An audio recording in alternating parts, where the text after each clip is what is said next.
Il centro ippico di Contrada Giarrizzu di Favara, sito lungo la strada statale 640 al chilometro 22, organizza per il secondo anno consecutivo la Fiera Cavalli. L'iniziativa, che ha preso il via ieri per concludersi domani domenica 19 giugno, vede la partecipazione di diverse equip provenienti da tutte le parti d'Italia e di grandi addestratori di cavalli come Pasquale Beretta, Bartolo Messina, Marco De Masi ed ancora tanti altri. È veramente un motivo di grande orgoglio riproporre la seconda edizione della Fiera Cavalli Favara.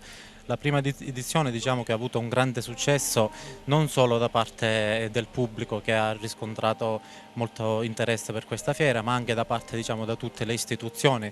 Anche quest'anno ci hanno aiutato molto per l'organizzazione di questa fiera rassegna.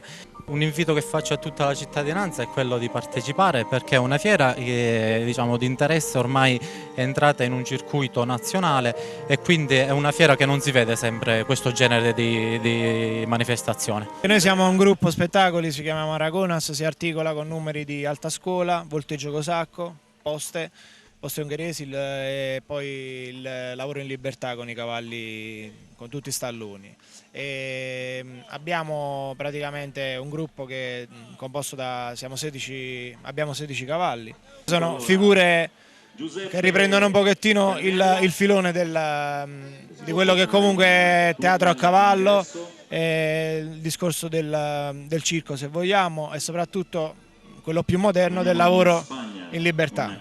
Un affascinante evento per gli animali del mondo equestre. Esibizioni, spettacoli e un mix di sano divertimento accompagneranno fino a domani domenica quanti vorranno recarsi alla manifestazione.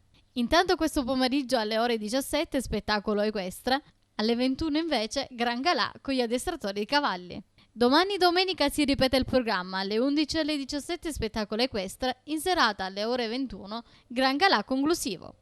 Oltre ai cavalli è possibile visitare anche gli spazi espositivi dedicati agli animali. Per poter prendere parte alla manifestazione bisogna dare un contributo di 3 euro. Per i bambini con età inferiore ai 10 anni l'ingresso è gratuito.